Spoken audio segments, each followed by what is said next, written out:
Who is ready for their workload to go through the roof come autumn term this year? Because Ofsted's inspection plan is now being delayed to September, which the Education Secretary has said is very disappointing. She also said that it's important Ofsted delivers to the expected timescales, which is Sir Martin's absolute commitment to introduce the revised framework in November as planned and communicated to the sector, which means that none of the schools are going to be seeing the finalised plans for these new inspections until after the summer holidays. And then schools are going to be visited in November with the expectation that these should be implemented. But you know, a big part of these Ofsted reforms is that they are going to take well-being seriously. I love this quote. The introduction of a nonsensical inspection framework, you know, the changes Ofsted are making where instead of these toxic one-word gradings, we're just going to get a colour chart basically. So nothing fundamentally changes. It's still going to be stressful. It's still going to put so much unnecessary pressure on schools. It's still going to be really inconsistent and cause a lot more teachers to leave the profession, is now compounded by a nonsensical timeline. The idea that schools and colleges can prepare for a complete change in its inspection framework on this scale in 2 months is frankly ridiculous. Would we really expect anything different from Ofsted, who up to this point still haven't proven that they've learnt their lessons from the tragic case of Ruth Perry? Now, it should also be noted that Dame Christine Gilbert has been appointed as the new chair of Ofsted. Now, you may remember the name Christine Gilbert as she was the one who led the independent review into the case of Ruth Perry and how Ofsted responded to it. I have to be honest, when I heard that news, I was very sceptical because I thought this is clearly getting Ofsted to mark its own homework again. However, in her independent review, she did find Ofsted to be defensible and complacent.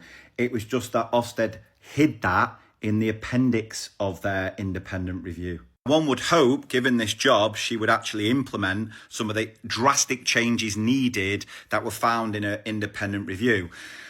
But the likelihood is she's just going to be sort of radicalised by the cult of Ofsted again and then just think that they never did anything wrong. Now, despite Martin saying that the early feedback on report cards shows strong parental support, does it? How many parents have you actually spoken to who know the detrimental impact Ofsted inspections can have?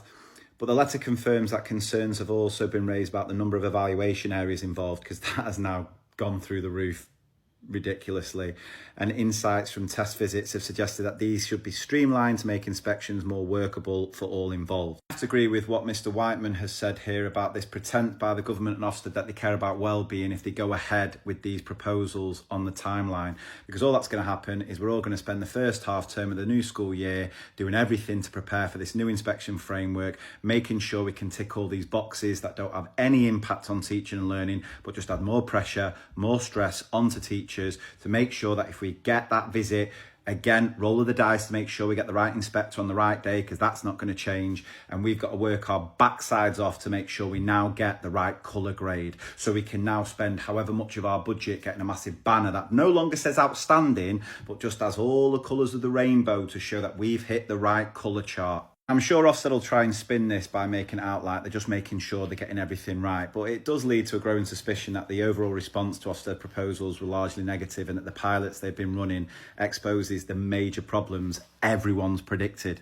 It would make more sense to postpone the introduction of the new inspection system, or even better, to start from scratch and come up with a sensible framework, such as the mess that Ofsted have made of this. Will that happen? No. Just get ready for every staff meeting come September to all be about making sure we tick every box for these new inspection frameworks, which is just going to make our lives so much harder with no benefit on any teaching and learning or no benefit to the students in our care. So what has really changed?